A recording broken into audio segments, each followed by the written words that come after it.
কথায় বলে যে নিজের ভালো পাগলেও বোঝে।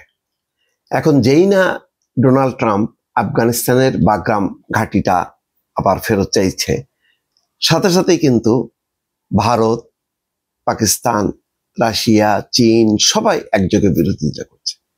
কারণ সবারই একটা এশিয়ার সংযোগ আছে। এশিয়ার ভেতরে এইরকম একটা বড় ঘাঁটি থাকলে এটা চীন, রাশিয়া, পাকিস্তান, আফগানিস্তান, ভারত সবার জন্যই উদ্বেগের।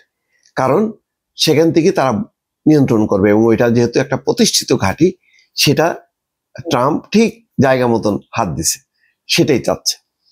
এই চাওয়াকে কেন্দ্র করে এখন সব দেশগুলো একজোট হয়েছে এবং তারা বলছে যে কোনোভাবেই এটা দেয়া যাবে না। আপনারা নিশ্চয়ই জানেন যে যুক্তরাজ্য সফরের সময় কেয়ার স্টারমারের সাথে যখন বৈঠক করছিল, তখন তিনি বলছেন যে, তখনই ডোনাল্ড ট্রাম্প বলছে যে তিনি প্রায় ৮,০০০ কিলোমিটার দূরের একটি জায়গার দিকে নজর রাখছেন, ৪,৯৭০ মাইল দূরে, যা একসময় তার দেশের সামরিক বাহিনীর নিয়ন্ত্রণে ছিল। সেটি হচ্ছে পাকিস্তানের বাগরাম বিমান ঘাঁটি।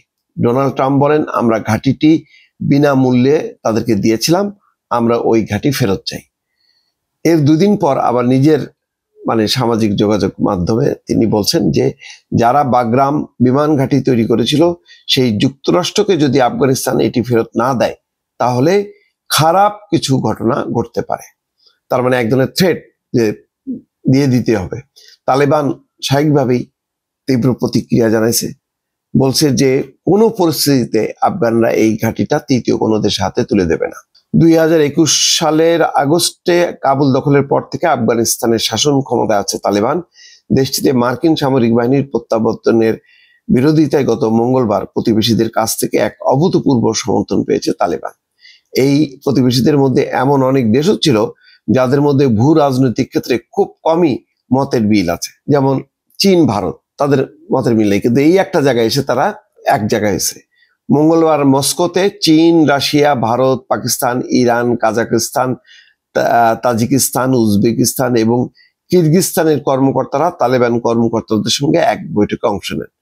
সেখানে তারা আফগানিস্তানে বিদেশি সামরিক ঘাঁটি স্থাপনের যে কোনো চেষ্টার কঠোর বিরোধিতা করেন।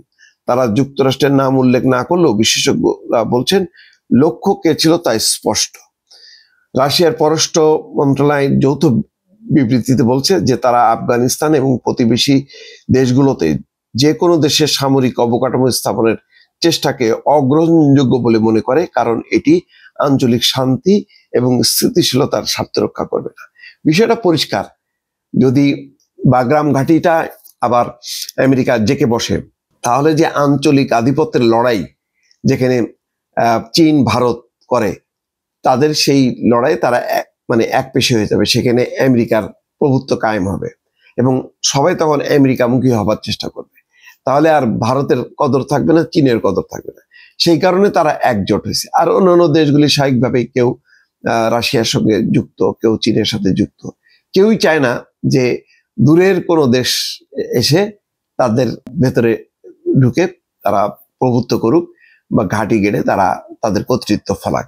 ফলে মোটামুটি ট্রাম্পের এই ঘোষণার মধ্য দিয়ে অনেকগুলো আবার দেশ একজোট হয়ে তারা একত্রিত হয়ে আমেরিকার বিরোধিতা করছে। দর্শক।